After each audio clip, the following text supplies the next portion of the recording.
ونستعينه ونستغفره ونعوذ بالله من شرور انفسنا ومن سيئات اعمالنا من يهده الله فلا مضل له ومن يضلل فلا هادي له واشهد ان لا اله الا الله وحده لا شريك له واشهد ان محمدا عبده ورسوله கண்ணியத்திற்குரிய எல்லாம் உள்ள அல்லாஹ் என்பதே கடந்த சில தினங்களாக பொள்ளாச்சியில் நடைபெற்ற பாலியல் வன்கொடுமை சம்பந்தமான செய்திகள் தமிழகம் முழுவதையும் பரபரப்புக்கு உள்ளாக்கி இருக்கிறது. இது போன்ற நிகழ்ச்சிகள் நம்முடைய நாட்டில் நடைபெறுவது இது முதல் தடவை அல்ல. இதற்கு முன்னரும் பல தடவைகள் நடந்திருக்கிறது. ஒவ்வொரு தடவை இது போன்ற நிகழ்வுகள் அரங்கேறுகிற பொழுதும் கடுமையான வாத பிரதிவாதங்கள் சமூகத்தில் எழுகிறது. கடும் போராட்டங்கள் எல்லாம் நடைபெறுகிறது. கடந்த 2012ஆம் ஆண்டு நடைபெற்ற நிர்பயா வழக்கு டெல்லியையே ஒரு மிகப்பெரிய உலுக்கியது. அந்த வழக்கிற்கு பிறகு பாலியல் வன்புணர்வுக்காக தனிநபர் கமிஷன், வர்மா நீதிபதியுடைய தலைமையில் ஒரு கமிஷன் அமைக்கப்பட்டு அந்த கமிஷன் தனது அறிக்கைகளை அரசாங்கத்திற்கு சமர்ப்பித்து அதிலே பல சட்ட திருத்தங்களும் கொண்டு வரப்பட்டிருக்கிறது. அந்த நேரத்தில் நாடு முழுவதும் ஒரு பெரிய கொந்தளிப்பிற்கு ஆளாகியது. சின்ன கிராமங்கள் வரைக்கும் அதனுடைய போராட்டம் வீரியம் எடுத்தது. அதற்கு பிறகு சட்ட திருத்தங்கள் எல்லாம் கொண்டு வரப்பட்ட பிறகு இந்த வழக்குகள் குறைந்திருக்கிறதா, இது போன்ற வன்புணர்வுகள் நாட்டிலே துடை தெரியப்பட்டிருக்கிறதா என்று கேட்டால் வழக்கம் போல எல்லாம் நடந்து கொண்டே இருக்கிறது. கொஞ்சமும் குறைந்தபாடில்லை. எந்த அளவிற்கு அதனுடைய புள்ளி விவர கணக்குகளை சொல்லுகிறார்கள் என்றால், நாட்டில் சராசரியாக 16 நிமிடங்களுக்கு ஒரு வன்புணர்ச்சி காரியம் அரங்கேறிக் கொண்டே இருக்கிறது. ஒவ்வொரு 16 நிமிஷத்திலையும் ஏதோ ஒரு மூலையில ஏதோ ஒரு பெண் பாதிக்கப்பட்டு கொண்டிருக்கிறாள். அப்ப எந்த அளவுக்கு அது சீரியஸாக இருக்கிறது என்பதை இந்த புள்ளி விவரமே நமக்கு சொல்லுகிறது. இது ஏதோ அங்கொன்னு இங்கொன்னு நடக்கிறது இல்லை. ரொம்ப நாளைக்கு பிறகு பொள்ளாச்சியில நடந்துருச்சுன்னு சொல்லக்கூடிய நிலவரமும் இல்லை. தினம் நடக்குது. ஒவ்வொரு மணிக்கும் நடக்குது. ஒவ்வொரு 1/4 மணி நேரத்திற்கும் 16 நிமிடத்திற்கும் ஒரு முறை நடந்து கொண்டே இருக்கிறது என்று சொன்னால் இது ரொம்ப மோசமாக, ரொம்ப சிவியராக கவனிக்கப்பட வேண்டிய ஒரு விஷயம் என்பது நம்ம எல்லோருக்கும் புரிகிறது. ஆனால் அதுல உள்ள கோளாறு என்ன, பிரச்சனை என்ன என்று கேட்டால், இப்ப நீங்க மீடியாக்களை திறந்து பாருங்க, எல்லா இடங்கள்லையும் பேட்டிகள், விவாதங்கள் நடந்துகிட்டே இருக்கிறது. பரவலாக கல்லூரி மாணவர்கள் மத்தியில, மாணவிகள் மத்தியில போய் இணையதளங்களை சார்ந்திருக்கிற பல்வேறு மீடியாக்கள் போய் பேட்டி எடுக்கிறாங்க. இந்த பிரச்சனைக்கு என்னதான் தீர்வு, என்னதான் செய்யலாம் அப்படின்னா பெரும்பாலும் சொல்ற ஒரு தீர்வு என்ன அப்படின்னு கேட்டா, குற்றவாளிகளுக்கு கடுமையான தண்டனை கொடுக்கணும். அந்த தண்டனையை பலரும் பல்வேறு வகையில இந்த மாதிரி கொடுக்கணும், அந்த மாதிரி கொடுக்கணும் அப்படிலாம் நிறைய பேசப்பட்டாலும் கூட ஒட்டுமொத்தமா நம்ம சுருக்கி பார்த்தோம்னா குற்றவாளிக்கு கடும் தண்டனை கொடுக்கணும் அப்படிங்கிறது மட்டும்தான் பேசப்படுது. உண்மைதான், கடுமையான குற்ற தண்டனைகள் வழியாக குற்றங்களை குறைக்க முடியும். அதுக்கு உலகத்துல பல நாடுகள் சான்றாக இருக்கிறது. குறிப்பாக இஸ்லாமிய சட்டங்கள் நடைமுறைப்படுத்தப்படுகிற சவுதி அரேபியா இதற்கு ஒரு மிகப்பெரிய சான்று. உலக நாடுகளிலேயே கற்பழிப்பு வழக்குகள் மிக மிக குறைவாக நடக்கிற ஒரு நாடு அப்படின்ற பட்டியலை சில ஆண்டுகளுக்கு முன்னால், அதாவது 2002 நிர்பயா டெல்லி வழக்கிற்கு பிறகு தமிழகத்துல துக்ளக் பத்திரிகையில ஒரு பெரிய கட்டுரை ஒன்று வெளியிட்டு இருந்தார்கள். அதுல எழுதி கொண்டே வருகிறார், எந்தெந்த நாட்டுல என்னென்ன அளவுல குற்றங்கள் நடக்கிறது அப்படிங்கறத சொல்லிட்டே வரும் பொழுது, மேற்கத்திய நாடுகள்ல அதிகமா நடக்கிறது, உலக அளவிலேயே ரொம்ப கம்மியான நாடுகளுடைய பட்டியலில் இந்தியா தான் இருக்குது, இந்தியாவில் குற்றங்கள் ரொம்ப கம்மியா இருக்குதுன்னு சொல்லிட்டு அடுத்து அவர் எழுதுறாரு, இதை விட குற்றங்கள் குறைவாக எங்கேயும் இருக்கிறதா என்று பார்த்தால் இஸ்லாமிய சட்டங்கள் நடைமுறைப்படுத்தப்படுகிற அரபு நாடுகளில் குற்றங்களுடைய அளவு இதை விட குறைவாக இருக்கிறது என்று அந்த பத்திரிகை தனது செய்தியை குறிப்பிட்டது. துக்ளக் பத்திரிகையை பொறுத்தவரைக்கும் நம்ம எல்லாருக்குமே தெரியும், ஆரம்பம் முதல் இன்றைக்கு வரைக்கும் முஸ்லீம்களுக்கு எதிரான ஒரு பத்திரிகை இருக்குன்னு சொன்னா அதைத்தான் சொல்லணும். அந்த அளவுக்கு வரிந்து கட்டி கொண்டு தகவல்களை எழுதுகிற ஒரு பத்திரிகையே உலக நாடுகளுடைய குற்றப்பட்டியலை வெளியிடுகிற பொழுது இஸ்லாமிய சட்டம் நடைமுறைப்படுத்தப்படுகிற தேசம்தான், கடும் தண்டனைகளை கொண்டிருக்கிற நாடுகள் தான் குற்றப்பட்டியலில் குறைவான இடத்தை பெற்றிருக்கிறது என்பதை மிக தெளிவாக குறிப்பிடுகிறது என்று சொன்னால், கடும் தண்டனைகள் வழியாக குற்றங்கள் குறையும் என்பதை மாற்றுக்கிறது கிடையாது. ஆனால் இதை ஒவ்வொரு தடவைகளையும் பேசிக்கொண்டே இருக்கிறோம். குற்றங்கள் குறைகிறதா? நம்முடைய நாட்டிலே கூட சட்டங்கள், பல்வேறு வகையான சட்டங்கள் இருக்கிறது. சட்டங்களிலே கூட மரண தண்டனை விதிக்கிற அளவிற்கு கூட கற்பழிப்பு வழக்குகளுக்கு திருத்தங்கள் கொண்டு வரப்பட்டிருக்கிறது. சில பேருக்கு அப்படிப்பட்ட திருத்தங்களும் கொடுக்கப்பட்டிருக்கிறது. அரிதிலும் அரிதான ஒரு வழக்கு என்று சொல்லி மரண தண்டனையும் கூட இதற்கெல்லாம் கொடுக்கப்பட்டிருக்கிறது. ஆனாலும் கூட நாட்டில் நடக்கிற குற்றம் குறைஞ்சிருக்குதா அப்படின்னு பார்த்தா குற்றங்கள் குறைஞ்ச மாதிரி இல்லை.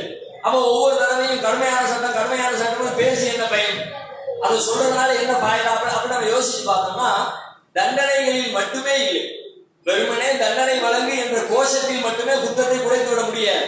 அதனுடைய பின்னணியில பல்வேறு விஷயங்கள் இருக்கு, எல்லாத்தையும் சேர்த்து பார்க்கணும்.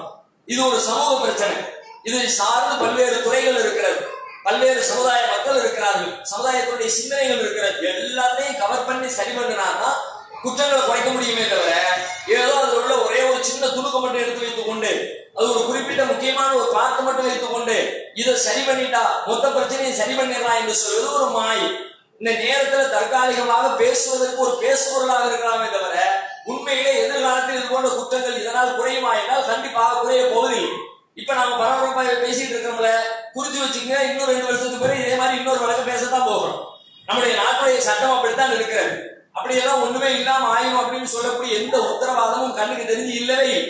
அப்ப பிரச்சனை எங்க இருக்கிறது அப்படின்னு நம்ம யோசிச்சு பார்த்தோம்னா பல்வேறு துறைகள் இதிலே சம்பந்தப்பட்டிருக்கிறது, எல்லாவற்றையும் சரி செய்ய வேண்டும்.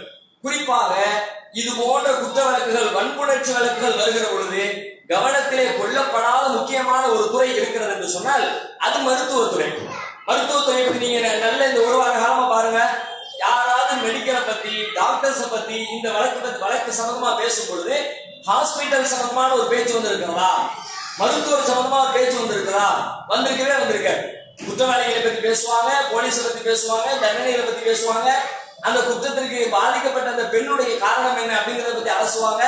இதிலே சம்பந்தப்பட்ட பெண் சம்பந்தப்பட்ட இடத்திலே மருத்துவம் எங்கே ஏது வருகிறதா என்று பார்த்தால் மருத்துவத்துறை குறித்த எந்த பேச்சும் இங்கு இருக்கவே இருக்காது. ஆனால் இந்த பிரச்சனையுடைய ஆணி வேர்களில் ஒன்றாக மருத்துவத்துறை இருக்கிறது. யாருமே கண்டுகொள்ளாத ஒரு பிரச்சனை என்ன அப்படின்னு பார்த்தா கடுமையான குற்றங்கள் வழியாக நாட்டில் தண்டனைகள் வழியாக குற்றங்கள் குறையும். கடுமையான தண்டனைகள் எப்பொழுது ஒடுக்கப்படும் என்றால் சரியான சான்றுகள் ஆதாரங்களை நிரூபித்து நீதிமன்றத்திலே நிரூபணம் செய்கிற பொழுதுதான் தண்டனையை கடுமையாக வழங்க முடியும். இப்ப நாட்டிலே நடைபெற்ற பதிவு செய்யப்பட்ட வழக்குகள்ல இது போன்ற வன்புணர்ச்சி வழக்குகளில் தண்டனை கொடுக்கப்பட்டு குற்றம் நிரூபிக்கப்பட்டு தண்டனை கொடுக்கப்பட்டது எத்தனை பேருக்கு சொன்னா 2% 100 வழக்கு பதிவாகி இருக்கிறது. 100 வழக்குகள் பதிவு செய்யப்பட்டது என்றால் அதில் 98 வழக்குகளில் குற்றவாளிகளுக்கு தண்டனை இல்லை. 2 பேர் மட்டும்தான் தண்டிக்கப்பட்டிருக்கிறாங்க. அவர் 2 பேர் மட்டும்தான் தண்டிக்கப்பட்ட பிறகு குற்றம் குறையும். 100 பேர் கைது செய்யப்பட்டிருக்காங்க, 100 பேர் குற்றம் சுமத்தப்பட்டிருக்கிறாங்க, 100 பேர் சிறையில் வைக்கப்பட்டிருக்கிறாங்க, 100 பேர் நீதிமன்றத்தின் முன்னால் நிறுத்தப்பட்டிருக்கிறாங்க, 100 பேருடைய வழக்கு விசாரிக்கப்பட்டிருக்கிறது. ஆனால் 100லே தண்டிக்கப்பட்டவர்கள் எத்தனை பேர் அப்படின்னு பார்த்தா 2 பேர். மீதி 98 பேர் தண்டிக்கப்படல. அப்படின்னா 98 பேருக்கு மேல சொல்லப்பட்டிருக்கிற பொய் வழக்கா அந்த பெண்கள் எல்லாம் விட்டு கட்டி சொல்லிட்டாங்க. அதுல சில இருக்கலாம், அதுல ஒரு 5%, 10%, 20% கூட பெண்களால் இட்டு கட்டி பொய்யான வழக்குகள் புனையப்பட்டது இருக்கலாம். ஆனால் 98% பொய்யாக இட்டு கட்டப்பட்டதா, பெண்களால் உண்டாக்கப்பட்டதா? கிடையவே கிடையாது.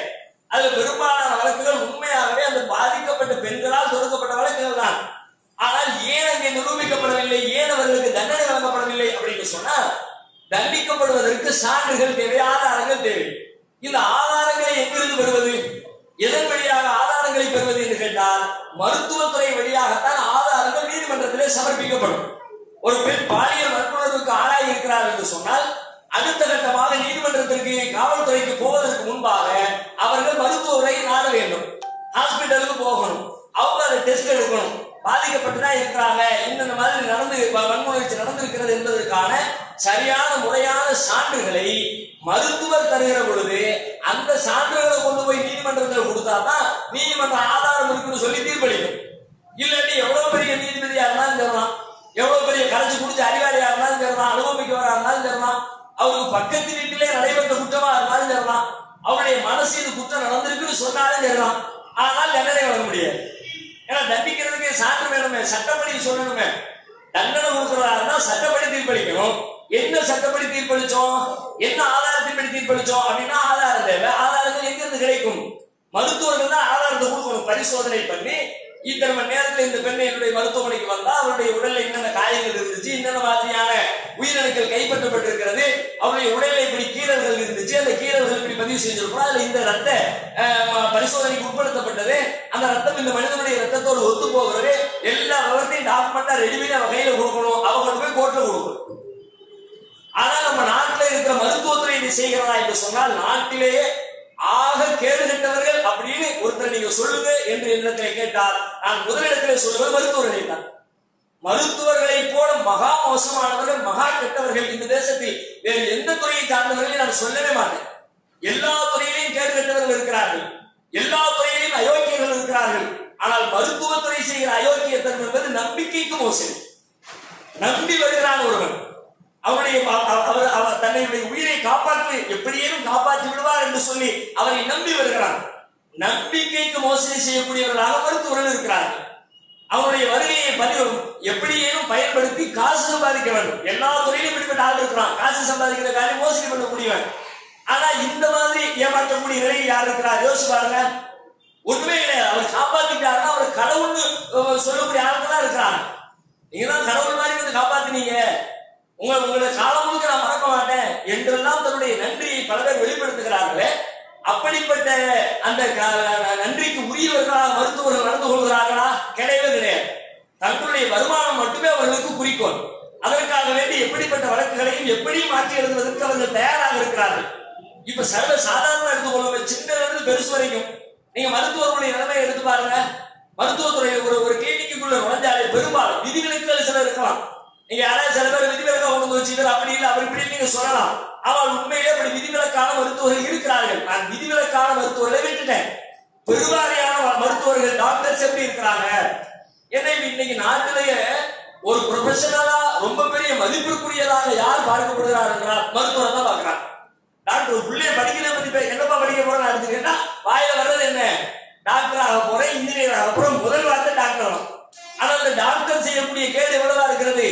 காசு பணத்திற்காக வேண்டி ஒரு மனிதனுடைய உயிரை உழைப்பதற்கு தயாராக இருக்கிறார்கள். பிணத்தை வைத்துக் கொண்டு பணம் சம்பாதிக்கிறவர்களாக இருக்கிறார்கள். இன்னும் உயிர் இருக்கு, உயிர் இருக்கு, உயிர் இருக்கு அப்படின்னு உள்ளுக்குள்ள செயற்கை மிஷினை பொருத்தி லேப்டாப் துடிக்க வச்சிடலாம். இதயத்தை துடிக்கிற மாதிரி தெரியுது. கண்ணாடி கூட்டுல இருந்து பாக்குறாங்க, ஓ நமக்கு வைத்தியம் நடந்துகிட்டு இருக்கு, நிலப்பனா இருக்கு, நம்ம தாத்தாவுக்கு வைத்தியம் நடந்துகிட்டு இருக்குது அப்படின்னு கெட்டுக்கிட்டா உங்களுக்கு பணத்தை கெட்டிக்கிட்டே இருக்கலாம். 4 நாளைக்கு பிறகு முடிஞ்சு போச்சு, ஒரு 10-20 லட்சத்தை கலந்துட்டு பாதி வெளியே கொடுத்து அனுப்பிடுறான். சோதிச்சு பார்த்தால் 4 நாட்களுக்கு முன்னரே அவர் மரணித்தவராக இருக்கிறார். இப்படி எத்தனை வழக்குகள், ஒன்றாய் வேண்டாம் எத்தனை வழக்குகள் இப்படி நடந்திருக்கிறது. ஆனாலும் இந்த மருத்துவத்துறை சீர்திருத்தி இருக்கிறதா? நீங்கள் ஒரு மருத்துவமனைக்குள்ளே ஒரு கிளினிக்கிற்குள்ளே நுழைந்தால் எங்கு பார்த்தாலும் விளம்பர பதாகைகள் நிறைந்துடும். ஆனால் பெரிய பேனர் அடிச்சு வச்சிருக்க மாட்டாங்க. சின்ன சின்ன பொருட்களில் கூட விளம்பரம் ஒளிந்துடும். மருத்துவர் பேனா எடுத்து எழுதுவாரு, பேனால ஒரு கம்பெனி பேர் போட்டு வச்சிருக்கும். மருத்துவருடைய சேருக்கு பின்னால் ஒரு வெள்ளை கலர் டவல் கிடக்கும், டவல்ல ஒரு பேர் இருக்கும். அவர் ஒரு பேப்பர்ல எழுதி கொடுப்பாரு டிஸ்கிரிப்ஷனு, அந்த டிஸ்கிரிப்ஷன்ல ஒரு பேர் இருக்கும். அவர் ஒரு வெயிட் கல் மிஷின் வெயிட் கல் ஒன்று தூக்கி வச்சிருப்பாரு, அந்த வெயிட் கல்லுக்குள்ள ஒரு பேர் உட்கார்ந்து இருக்கும். அவர் கை கிடைக்கிற டவல்ல, பேப்பர் வெயிட்ல, எழுதுற பேனாவில, சாஞ்சிருக்க சேர்ல, போடப்பட்டிருக்கிற செய்திகள் எதுவா இருந்தாலும் அனைத்திலையும் சின்ன சின்ன கம்பெனி பெயர்கள், அவர்களுடைய பெயரை, அவர்களுடைய மருந்து பெயரை மருத்துவர் மறக்காமல் எழுத வேண்டும் என்பதற்காக அப்படியே நிறைச்சு வச்சிருப்பாங்க. பார்க்கிற இடத்துல பூரா நம்ம கம்பெனி பேர் எழுதும். 10 ரூபாய்க்கு ஒரு மருந்து கிடைக்கும். அதே மருந்து 1000 ரூபாய்க்கு ஒரு கம்பெனிக்காரன் விற்பான். 1000 ரூபாய் கம்பெனிக்காரன் மருந்து பேரில் எழுதி கொடுப்பாரு. கொஞ்சம் கூட கூச்ச நாச்சம் இல்லாம, கொஞ்சம் கூட உறுத்தல் இல்லாம, அந்த 1000த்துல இவருக்கு 300 ரூபாய் கமிஷன் என்ற ஒரே காரணத்திற்காக 10 ரூபாய் மருந்தை 1000 ரூபாய்க்கு எழுதி கொடுக்கிற கேடுகட்ட மருத்துவர்கள் இருக்கிறார்களா இல்லை என்றால் நாடு முழுவதும் நிறைந்திருக்கிறார்கள். இன்னும் சொல்ல போனால் நாட்டிலே ஒரு சட்டம் இருக்கிறது, மருந்துக்காக உங்களை நாடி வருகிற மக்களுக்கு மருந்து சீட்டிலே மருந்தின் பெயரை நீங்கள் எழுதி கொடுக்க வேண்டும் அப்படின்னு ஒரு சட்டம் இருக்குது மருத்துவ சட்டத்துல. ஆனா 99.9% மருத்துவர்கள் யாருமே மருந்தின் பெயரை எழுதவே மாட்டார்கள். உங்களுக்கு எழுதி கொடுக்குறாங்களே பேப்பர் கொண்டு போய் நீங்க டாக்டர் கொண்டு மெடிக்கல் ஷாப்ல கொடுத்து வாங்குறீங்க, அந்த மருந்து பேரா? மருந்து கிடையாது, மருந்து கம்பெனியின் பெயர். ஒரே மருந்து 50 கம்பெனி தயார் பண்ணுவான். இவர் அந்த கம்பெனியில ஒரு 48வது கம்பெனி பேர் எழுதியிருப்பாரு, 33வது கம்பெனி பேர் எழுதியிருப்பாரு. கம்பெனியின் பெயர்கள் தான் மருந்து சீட்டிலே இருக்கிறதே தவிர மருந்தின் பெயர்களை மருந்து சீட்டிலே எழுதுவது கிடையாது. மருந்தின் பெயரை எழுதினால் அந்த மருந்து மட்டுமே விற்கிற கடைகள் இருக்கிறது, ஜெனரிக் மெடிக்கல் ஷாப்னு சொல்லிவிட்டு. மருந்துகளை விற்பவர்கள் அவர்கள் மருந்து கம்பெனிகளின் பெயரால் விற்க மாட்டார்கள், மருந்துகளை விற்பனை செய்வார்கள். அந்த மருந்தின் பேரை கொண்டு போய் கொடுத்தா அவர் எழுதி கொடுத்தாங்கல்ல அதே மருந்து தான் இங்க கிடைக்கும். பக்கத்து கடையில் அந்த கம்பெனி பேர்ல வாங்குனீங்கன்னா 150 ரூபா, வெறும் மருந்து பேர் கொடுத்து வாங்குனீங்கன்னா 15 ரூபா. அப்ப இப்படியாக ஒரு பெரும் மோசடி உள்ள இருக்கிறது. அதன் தொடர்ச்சியாக வன்புணர்வு செய்யப்பட்டவர்கள் உள்ளே நுழைந்தால் அவர்களுக்கு செய்ய வேண்டிய முதல் மருத்துவ சிகிச்சைகளை பெரும்பாலும் எந்த மருத்துவர் முறையாக செய்வதில்லை, ஆவணங்களை தயாரிப்பதில்லை. ஏனென்றால் அதற்கு அதிகப்படியான நேரம் செலவாகிறது என்கிற காரணத்தினால் ஒரு வழக்கு ஒன்று வந்துச்சுன்னா அதுக்கு உட்காரணும், பேசணும், என்ன நடந்துச்சுன்னு கேட்கணும், ஒரு நீண்ட டைம் எடுக்கும். அதற்கு பொறுமை இல்லாதவர்கள் முடிந்த வரைக்கும் தங்களிடத்திலே வருகிற இது போன்ற கற்பழிப்பு வழக்குகள், வன்புணர்ச்சி வழக்குகளை எடுத்துக்கொள்ளாமல் அங்க போ இங்க போ அங்க போ இங்க போன்னு தள்ளி கழிப்பது. அல்லது என்ன செய்வார்கள், இது மாதிரியான விஷயத்துக்கு நீ வராதமா, உன் வாழ்க்கைக்கு பெரிய பிரச்சனையா போயிடும், நாளைக்கு நீ குழந்தை உண்டாக முடியாது, உனக்கு அப்படி ஆயிரும் இப்படி ஆயிரும் என்றெல்லாம் மிரட்டி அவர்களுக்கு எந்த வைத்தியமும் செய்யாமல் அவர்களை டெஸ்ட் பண்ணாமல் திருப்பி எழுப்பி விடுவார்கள். இன்னும் சொல்லக்கூடிய வெட்கக்கேடான செய்தி என்னன்னு கேட்டா, நாட்டில் பெரும்பான்மையான மருத்துவர்களுக்கு வன்புணர்ச்சி செய்யப்பட்ட பெண்களை பரிசோதித்து அவர்களுக்கு அறிக்கை தயாரிப்பது எப்படி என்ற அறிவே கிடையாது என்கிறார்கள் மருத்துவ நிபுணர்கள். 5 வருஷம் 6 வருஷம் படிக்கிறாங்கல்ல, மெடிக்கல், இதுல 2வது ஆண்டு தான் வன்புணர்வு செய்யப்பட்ட பெண்களை பரிசோதிப்பது எப்படி அப்படிங்கிற பாடம். அவர்களுக்கு கொடுக்கப்படுகிற மதிப்பெண் எவ்வளவு தெரியுமா? 4 முதல் 6 மதிப்பெண்கள். மொத்த எக்ஸாமினேஷன் பேப்பர்ல அவங்களுக்கு கிடைக்கிற மொத்த 5-6 வருஷம் படிப்புல 2வது வருஷம் படிப்பு வெறும் 4ல இருந்து 6 மதிப்பெண் தான். அதோட சப்ஜெக்ட் முடிஞ்சிருச்சு. அதுக்கு முன்னரும் அந்த பாடம் கிடையாது, அதுக்கு பின்னரும் அந்த பாடம் கிடையாது, அது குறித்த அனுபவமும் கிடையாது, அது பயிற்சியும் கிடையாது. அப்படி ஒரு வழக்கு வந்தது என்று சொன்னால் அதை எப்படி நடத்துவது என்ற ஞானமும் கிடையாது. பிறகு எப்படி ஒரு ரிப்போர்ட் தயார் பண்ணுவாரு, பிறகு எப்படி இவர் கொண்டு போய் அந்த ரிப்போர்ட் கொண்டு போய் கொடுக்க?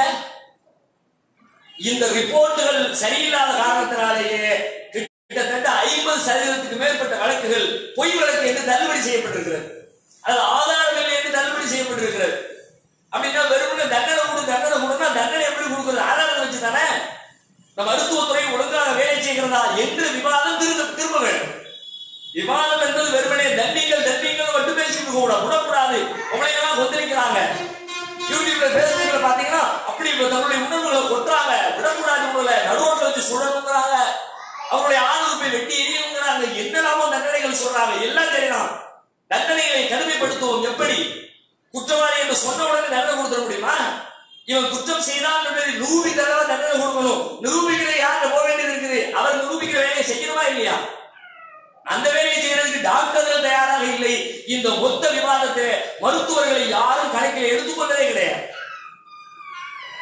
அதை தாண்டி அந்த மருத்துவ உலகத்திற்குள்ள இன்னும் நீங்க நுழைஞ்சீங்கன்னு சொல்லி சொன்னா அந்த அடுத்த ஸ்டெப் காவல்துறையும் சரியான முதல் தகவல் அறிக்கையை உரிய முறையிலே பதிவு செய்து ரெக்கார்டு பண்ணணும். அப்பதான் அடுத்தடுத்த ஸ்டெப் கரெக்டா நடக்கும்.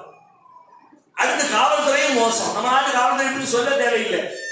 காசு எந்த பக்கமோ காவல்துறை அந்த பக்கம்.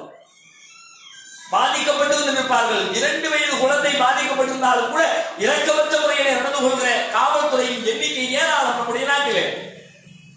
காசு இந்த பொள்ளாச்சி விவகாரத்திலேயே சம்பந்தப்பட்ட இன்னொரு பெண் இந்த பெண்ணுக்கு முன்னால் புகார் கொடுக்க போய் எஃப்ஐஆர் ஒரு சிஎஸ்ஆர் காப்பி கூட கொடுக்காமல் திருப்பி அனுப்பப்பட்டிருக்கிறார். இப்ப வெடிச்சு வந்துருச்சு. எப்போ வந்திருக்கு? 4 நாள் ஆச்சு, 5 நாள் ஆச்சு. ஆனா இந்த குற்றம் நடந்தது எப்போ? 1 மாசம் ஆச்சு. 1 மாதத்திற்கு முன்பே ஒரு பெண் சென்றிருக்கிறார், வழக்கு கொடுக்க வந்திருக்கிறார், பேசியிருக்கிறார். அவள் புறக்கணிக்கப்பட்டு உதாசீனப்படுத்தப்பட்டு அவளுடைய வழக்கு ஒரு சிஎஸ்ஆர் கூட பதிவு செய்யப்படாமல் வெளியே அனுப்பப்பட்டிருக்கிறார். முகநூல் வழியாக பொது சமூகத்திலே இவை வெளியானதற்கு பிறகு வேறு வழி இல்லாமல் இன்றைக்கு காவல்துறை நான் அப்படி பண்ணிடுறோம் இப்படி பண்ணிடுறோம் இருக்கிறாங்க.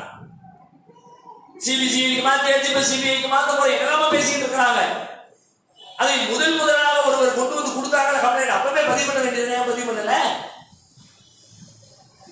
அப்ப அதை முடிஞ்ச வரைக்கும் அதை தள்ளி விட்டு எதிராளி இடத்துல பேரம் பேசி அவன் பெரிய ஆளா ஆகாம அவனை காசு வாங்கிட்டு நீ வெளியே போ, கட்டி விடு, பணம் வருது நமக்கு. இன்னும் சொல்ல போனால் காவல்துறை பதிவு செய்கிறது எஃப்ஐஆர் பதிவு செஞ்சு ஒரு காப்பி கொடுக்கணும். சம்பந்தப்பட்ட அந்த குற்றத்தை சுமத்தக்கூடிய பெண்ணுக்கு ஒரு காப்பியை கொடுக்கணும். காப்பி கொடுக்கறது இல்லை. இவன் ஒண்ணு சொல்லி இருப்பா, போலீஸ் வேற ஒண்ணு எழுதி வச்சிருப்பாரு. அவர் என்ன எழுதினாரு இந்த பெண்ணுக்கே தெரியாது. வருஷம் 5 வருஷம் கேஸ் நடக்கும், 10 வருஷம் கேஸ் நடக்கும், 15 வருஷம் கேஸ் நடக்கும். 15வது வருஷம் சம்பந்தப்பட்ட பாதிக்கப்பட்ட பெண்ணை கூப்பிடுவாரு, கோர்ட்டுக்கு வான்னு சொல்லி நீதிபதி கூப்பிடுவாரு. கோர்ட்ல வந்து கேள்வி கேட்பாரு. அந்த கேள்விக்கு நம்ம ஒரு பதில் சொல்லும். எஃப்ஐஆர் எடுத்து பார்ப்பாரு. நீ அன்னைக்கு வேற பதில் சொல்லியிருக்க, 2 மேட்ச் ஆகல, அதனால கேஸ் தள்ளுபடிப்பாரு. என்னன்னு பார்த்தா அன்னைக்கு சொன்னதான் இன்னைக்கு நான் சொல்லியிருப்பா. ஆனா எழுதினவங்க போலீஸ்காரரு, அவர் சொன்னது ஒன்னா இருக்கு, எழுதுனே வேற ஒன்னா. எப்படி யார் செக் பண்றதா இல்லையா? சார் என்னதான் சொன்னேன், நீங்க இப்படி எழுதியிருக்கீங்க, இதை சும்மா வாய் வார்த்தையா சொல்லல, இப்படியே தள்ளுபடி செய்யப்பட்ட வழக்குகள் ஏராளம். ஒரு பெண்மணி கலங்குகிறார். சமீபத்தில் தொலைக்காட்சியில் ஒரு பெண் தனக்கு நேர்ந்த அனுபவத்தை சொல்லுகிறார். பாதிக்கப்பட்ட 18 ஆண்டுகளுக்கு பிறகு அவருடைய வழக்கு நீதிமன்றத்திற்கு வருகிறது. 18வது ஆண்டு பாதி குற்றம் நடந்து 18 வருடங்களுக்கு பிறகு நீதிமன்ற படியேறி அன்றைக்கு நடந்தது என்ன என்று சொல்கிறார் நீதிபதி. இதை விட கொடுமை நாட்டில் வேற ஒன்று இருக்குமா? கேவலம். ஒரு பாதிக்கப்பட்ட பெண் அந்த பாதிப்பிலிருந்து மீண்டு தன்னுடைய இயல்பான வாழ்க்கையின் வெகு சீக்கிரமாக அனுப்பி வைப்பது ஒரு சமூகத்தின் கடமையா? 18 ஆண்டுகள் ஆனாலும் அன்றைக்கு நடந்ததை ஒரு துளி கூட மறவாமல் நீ நினைவுகளை வைத்திருக்க வேண்டும் என்பது கொடுமை இல்லையா? ஒரு கேவலமான சமூக அமைப்பு இல்லையா இது? 18 ஆண்டுகளுக்கு பிறகு கேட்கிறவர்கள் அன்றைக்கு என்ன ஆடை அணிந்திருந்தால் என்று எதிர்த்தரப்பினுடைய வக்கீல் கேள்வி எழுப்புகிறார். அந்த பெண் சொல்லுகிறார், நான் சிவப்பு நிற ஆடை அணிந்திருந்தேன் என்று. வழக்கு தள்ளுபடி ஆகிறது எப்படி தெரியுமா? எஃப்ஐஆர்ல மஞ்சள் நிற ஆடை என்று பதிவாகி இருக்கிறது, இன்றைக்கு இவள் சிவப்பு என்கிறார். அப்படியானால் இதில் ஏதோ உள்நோக்கம் இருக்கிறது, அல்லது ஏதோ தவறாக சித்தரிக்கப்பட இருக்கிறது. ஆகையினால் ஆதாரங்கள் தெளிவாக இல்லை என்று வழக்கு தள்ளுபடி. இவன் சிவப்பு தான் சொல்லி இருக்கிறா, எழுதுற போலீஸ்காரன் மஞ்சள் எழுதிருக்கான். கவன குறைவினால் எழுதினாரா, வேண்டுமென்றே எழுதினாரா, யாருக்கும் தெரியாது.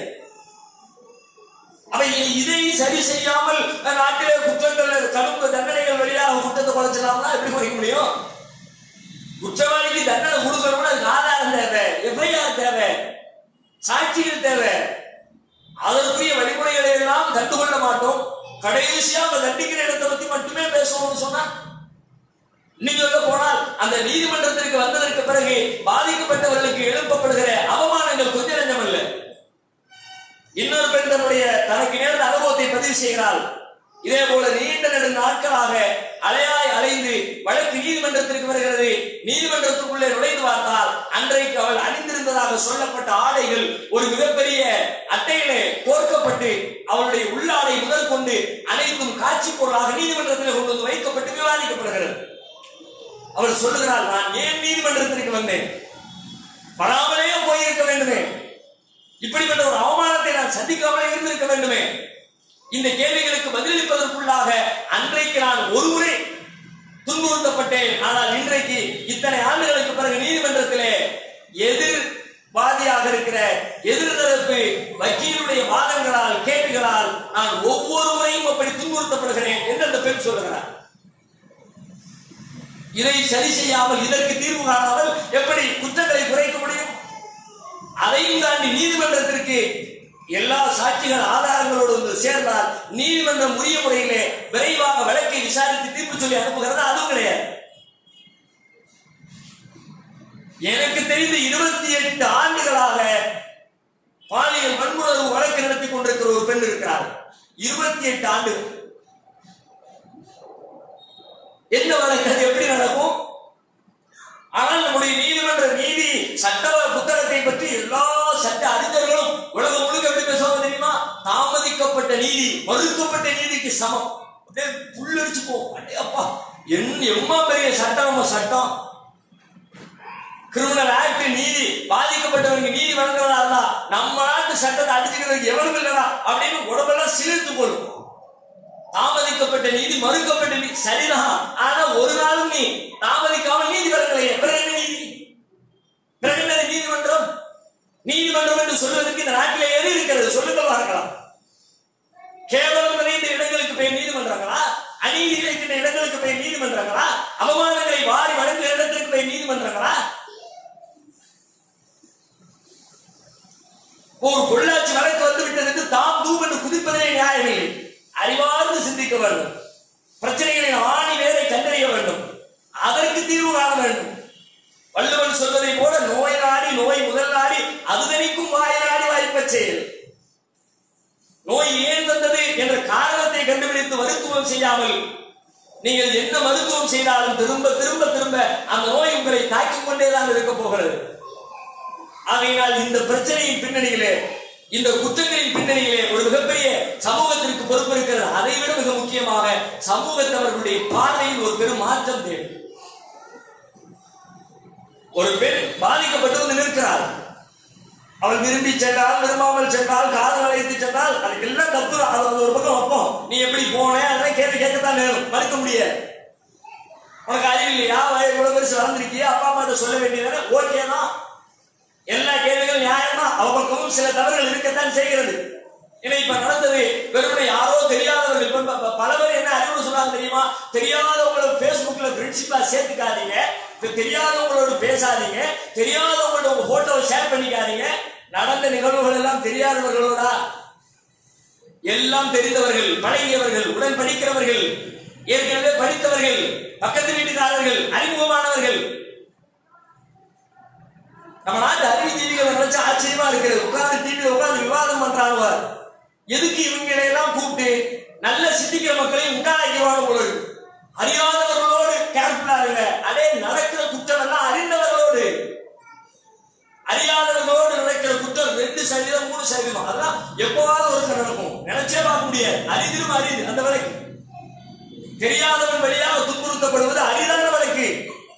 நடக்கிற அத்தனை வழக்குகளை தெரிந்தவர்கள் வழியாக. இப்ப போனதா யாரு? என் காதலன் கூப்பிட்டான் என்றுதானே போனார். போனவர்கள் எல்லோருமே அவரால் காதலிக்கப்படுகிற ஆண்கள், காதலித்த ஆண்கள். காதலிச்சவனா யாருமே தெரியாதவனா? திடீர்னு பழக்கமா? அப்பதான் சந்திச்சாங்களா? 4 வருஷம் பழக்கம், 5 வருஷம் பழக்கம், 3 வருஷம் பழக்கம், 6 மாதம் பழக்கம். அவனை பத்தி ஃபுல் பயோடேட்டா தெரியும். அவனால் தானே பாதிக்கப்பட்டிருக்கிறார்கள். அப்ப அறியாதவர்களோடு தெளிவாக இருத்தல் மட்டுமல்ல, அந்நியர்கள். இஸ்லாம் வரையறுத்து கொடுக்கிறாரா? இஸ்லாமிய பார்வையை பல பேர் கொச்சப்படுத்துறாங்க. இன்னைக்கு அவர்களால் பதில் சொல்லவே முடியாது. இஸ்லாம் தான் இருக்கு. இந்த பிரச்சனைக்கான ஒரே தீர்வு இஸ்லாம் தான். பெண்ணுக்கு சொல்ல வேண்டியதையும் பெண்ணுக்கு சொல்கிறது, ஆணுக்கு சொல்ல வேண்டியதையும் ஆணுக்கு சொல்கிறது. பெண்ணை மட்டும் ஒழுக்கமுள்ளவர்களாக வாழ், பெண்ணுக்கு மட்டுமே கற்பு அப்படின்னு இஸ்லாம் பேசல. ஆணுக்கும் கற்பு, பெண்ணுக்கும் கற்பு, 2 பேருமே ஒழுக்கமாக. திருமறை குர்ஆன் சொல்லுகிறது, சூரத்து நூரில் இறைவன் சொல்கிறார், குல் நபியே சொல்லுங்கள், லில் மூமினீன யகுல்லூ மின் அப்சாரிஹிம், மூமினான ஆண்களுக்கு சொல்லுங்கள், அவர்கள் தங்களின் பார்வைகளை பேணிக் கொள்ளட்டும். அடுத்த வசனத்திலே சொல்கிறார், குல் நபியே சொல்லுங்கள், லில் மூமினாத்தி, மூமினான பெண்களுக்கு சொல்லுங்கள், யகுல்லூன மின் அப்சாரிஹிம், அவர்கள் தங்களின் பார்வைகளை பேணிக் கொள்ளட்டும் என்று. பார்வைகளை கட்டுப்படுத்துன்னு சொல்றது ஆம்பளை பொம்பளைக்கு மட்டும் இல்ல. அச்சம் மனம் நாணம் பயப்படி தலையை முடிஞ்சுக்கிட்டு மன அப்படின்னு பொம்பளைக்கு மட்டும் சொல்றது இல்லை. தேவையற்ற பார்வைகளை ஆணை நீயும் பார்க்கிறாரே, பெண்ணை நீயும் பார்க்கிறார். இன்னும் ஒருவரை மேலாய் போய் நபிகளார் ஸல்லல்லாஹு அலைஹி வஸல்லம் சொல்கிறார்கள், நாளை மறுமையிலே இறைவனின் அரிசிக்கு கீழே நிழல் வருகிற 7 நபர்களை பற்றி அண்ணன் பெருமகனார் ஸல்லல்லாஹு அலைஹி வஸல்லம் அவர்கள் பட்டியலிடுகிற பொழுது அந்த பட்டியலிலே ஒரு இடத்திலே சொல்கிறார்கள், வரஜுலுன் தலபத்து இம்ராத்துன் ராத்து மன்சபின் வஜமாலின். ஒரு ஆணுக்கு அல்லாஹ் அரிசிக்கு கீழே நிழல் கொடுப்பான். நிறைய பேர் வர்றாங்க. அதுல ஒருத்தரை பத்தி சொல்றாங்க, ஒரு மனிதன். தலபத்து இம்ராத்துன், ஒரு பெண் அவளை தவறான நோக்கத்தோடு அழைத்தாள். ராத்து மன்சபின் வஜமாலின், அந்த அழைக்கிற பெண் ஏதோ அலட்சியப்படுத்தப்படுகிற நிலையில் உள்ளவன் இல்லை. மன்சபின் வஜமால், அவள் பாரம்பரியத்தாலும் குலத்தாலும் பெரிய குலத்தை சார்ந்தவள், சமூகத்திலே அந்தஸ்து பெற்றவள், பார்ப்பதற்கும் பேர் அழகியாக இருக்கிறவள். அவருடைய உடல் தோற்றமும் ஒரு ஆணை ஈர்க்கிறது, அவளது பின்புலமும் ஒரு மனிதனை ஈர்க்கிறது. அப்படிப்பட்ட நிலையில் இருக்கிற ஒரு பெண் தவறான இச்சையோடு உன்னை அழைத்தாள் என்றால், அந்த நேரத்திலே இன்னி அகாபுல்லா, நான் அல்லாஹ்வை அஞ்சுகிறேன் என்று சொல்லி யார் அந்த நிலையிலிருந்து தன்னை காத்துக் கொள்கிறாரோ அந்த மனிதர் ஒரு மிகப்பெரிய ஜிஹாத், ஒரு மிகப்பெரிய போராட்டத்தை தன் உள்ளத்தோடு நிகழ்த்திய அந்த மனிதருக்கும் அல்லாஹ் அரிசிக்கு கீழே நிழல் தருவான் என்கிறார்கள் நபிகள் நாயகம் ஸல்லல்லாஹு அலைஹி வஸல்லம் அவர்கள். எப்படிப்பட்ட போதனை! பொம்பளைகளுக்கு மட்டுமே சொல்றாங்க, ஆம்பளைங்களை யாருமே சொல்றது இல்லைங்கிறாங்க. இஸ்லாம் தான் இந்த அளவுக்கு ஆழமாக ஒரு பெண் தானாக முன்வந்து அழைத்தாலும் கூட முறை தவறிய உறவை ஒரு காலத்தில் ஒரு முஸ்லிம் அங்கீகரிக்க கூடாது என்று சொல்லப்பட்டிருக்கிற மார்க்கம் என்றால் அதனால் அந்நிய ஆண்கள் என்று பார்க்க வேண்டும்.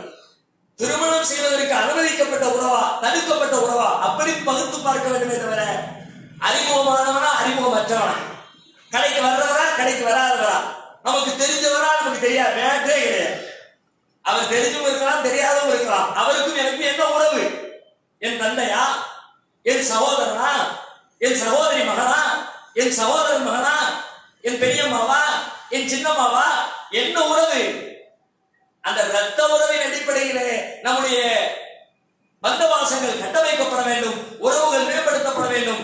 அவர்களோடு தான் நம்முடைய தனிமை உறவாடல்கள் எல்லாம் இருக்க வேண்டும். அவர்களை தாண்டிய இடத்தில் தனிமையை நாம் தேர்வு செய்கிறோம் என்று சொன்னால் இப்படிப்பட்ட சிக்கலுக்குள் வந்து தவிக்க வேண்டிய ஒரு சூழல் ஏற்பட்டுவிடும். ஆகையினால் இது போன்ற பெரும் சிக்கல்கள் இனிமேல் தொடரக்கூடாது என்று சொன்னால் தண்டனைகளை கடுமையாக்க வேண்டும் என்கிற கோரிக்கை நியாயமானதாக இருந்தாலும் கூட அதற்கு உரிய ஏற்பாடுகளாக மருத்துவத்துறை, காவல்துறை, நீதிமன்றம் ஆகிய மூன்றும் நேர்கோட்டிலே நீதியாக நேர்மையாக திட்டமிட்டு உருவாக்கப்பட வேண்டும். அவற்றை சரி செய்வதன் வழியாகத்தான் இந்த குற்றங்களை சீரமைக்க முடியும். எல்லாம் அல்ல இறைவன் அப்படிப்பட்ட ஒரு சமூகத்தை உண்டாக்குவதற்கு நம் அனைவருக்கும் வாய்ப்பளிப்பான.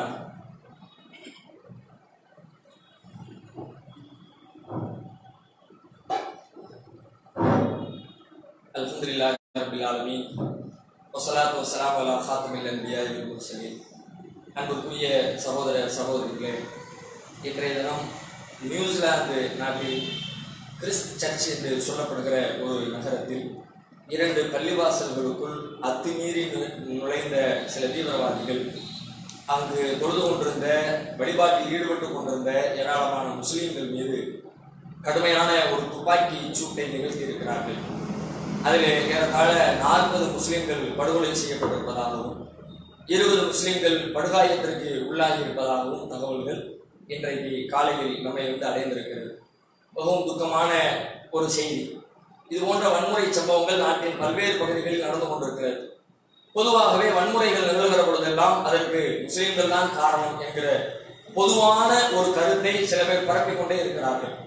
அப்படியானால் இந்த வன்முறைக்கு யார் காரணம்? இதுவே முஸ்லீம்கள் மீதுதான் சுமத்த போகிறார்களா? ஏனென்றால் இதில் பாதிக்கப்பட்டவர்கள் முஸ்லீம்கள், கொல்லப்பட்டவர்கள் முஸ்லீம்கள், படுகொலை செய்யப்பட்டிருக்கிறவர்கள் முஸ்லீம்கள், படுகாயம் அடைந்து மருத்துவமனையிலே அனுமதிக்கப்பட்டிருக்கிறவர்கள் முஸ்லீம்கள். அதனால் ஒட்டுமொத்தமாக முஸ்லீம்கள் மீது குற்றம் சுமத்துவதை விட்டுவிட்டு இது போன்ற குற்றங்களை அத்தனை பேரும் ஒன்றாக சேர்ந்து நின்று எதிர்க்க வேண்டும். இஸ்லாமிய சமுதாயம் எந்த அளவிற்கு எதிர்க்கிறதோ, தீவிரவாதத்திற்கு எதிராக நிற்கிறதோ, அதுபோல அனைத்து சமூக மக்களும் தீவிரவாதத்திற்கு எதிராக குரல் கொடுக்க நாம் கடமைப்பட்டிருக்கிறோம். அதை நாம் புரிந்து கொள்ள வேண்டும்.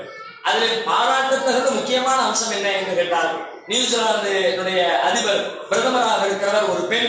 அந்த பெண்மணி இது குறித்து பத்திரிகையாளர்களை சந்தித்து இன்றைக்கு அவசரமாக இந்த தகவலை பதிவு செய்துவிட்டு அவர் 2 செய்திகளை சொல்கிறார். இப்பொழுது நான் உடனடியாக தலைநகரிலிருந்து புறப்பட்டு பாதிக்கப்பட்ட அந்த நகரத்திற்கு நான் செல்ல இருக்கிறேன்.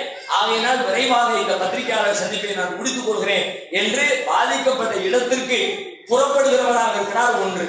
இரண்டாவது அவர் சொல்லுகிறார், இது தேசத்தின் துக்க தினமாக, நியூசிலாந்து நாட்டினுடைய கருப்பு தினமாக இதை நான் பார்க்கிறேன் என்ற ஒரு கடும் வார்த்தையை பயன்படுத்தி இருக்கிறார். உண்மையிலே இது போன்ற வார்த்தைகள் தான் இங்கே பாதிக்கப்பட்டவரை முஸ்லிமா, இந்துவா, கிறிஸ்தவரா என்ற பேதம் இல்லாமல் மனிதர்கள் கொல்லப்பட்டிருக்கிறார்கள். தன் நாட்டுடைய குடிமக்கள் கொல்லப்பட்டிருக்கிறார்கள். நம்முடைய நாட்டிலே அமைதி கேள்விக்குறியாக இருக்கிறது. அதை சீரமைக்க கடமைப்பட்டிருக்கிறேன். என்னுடைய நாட்டில் நடைபெற்ற இந்த நிகழ்வு என்னுடைய நாட்டிற்கே தலைகுனிவு என்பதை போல ஒரு வாசகத்தை பயன்படுத்தி இருக்கிறார். ஆனால் சில மாதங்களுக்கு முன்னால், சில நாட்களுக்கு முன்னால் இதே போல காஷ்மீரிலே ஒன்று நடைபெற்றது. மோடி அரசாங்கத்தில் பிரதமர் என்ன செய்தார்? பிரதமருடைய வார்த்தைகள் எப்படி இருந்தது? அந்த நிகழ்விற்கு பிறகு பிரதமர் இந்த காரியங்களை எப்படியெல்லாம் அதை கையாண்டார் என்று யோசித்து பார்த்தால் உலக அரங்கத்தை காரி துப்ப வைக்கிறது. அரசியல் ஆதாயத்திற்காக அதை பயன்படுத்திக் கொள்கிற வகையிலே புல்வாமாவில் கொல்லப்பட்ட ராணுவ வீரர்களின் புகைப்படங்களை எல்லாம் தன்னுடைய பொதுக்கூட்ட மேடையின் பேனர்களாக அலங்கரித்தார். அதை ஏதோ முஸ்லிம்களுக்கு எதிரான செய்திகளாக கொண்டு போவதற்கு அவர் முயற்சி செய்தார். பாரதிய ஜனதா கட்சி நாடு முழுவதிலேயும் அவர்கள் பேனர்களை வைத்து துக்கம் கொண்டாடுவதை போல மறைமுகமான ஒரு செய்தியை சொன்னார்கள். என்ன செய்தி தெரியுமா? இஸ்லாமிய பயங்கரவாதிகளை கண்டிக்கிறோம் என்று சொல்லி. இதற்கு பேர் துக்கம் அனுஷ்டிக்கிற லட்சணமாயிரும். இந்த தாக்குதலில் ஈடுபட்டவர்கள் முஸ்லீம்கள், இஸ்லாமியர்கள் என்றாலே பயங்கரவாதிகள். அந்த பயங்கரவாதிகளை கண்டிக்கிறோம் என்று சின்ன கிராமங்களில் இருந்து பெரிய நகரங்கள் வரைக்கும் எல்லா இடங்களிலும் பேனர்களை வைத்து தங்களுக்கு இருக்கிற முஸ்லிம்கள் மீதான வெறுப்பை அவர்கள் வெளிப்படுத்தினார்கள். இப்பொழுது நாம் ஒப்பிட்டு பார்க்க வேண்டிய நேரம் நியூசிலாந்து நாட்டினுடைய பிரதமரும் இந்திய பிரதமரும் எந்த அளவிற்கு வேறுபட்டு இருக்கிறார்கள்.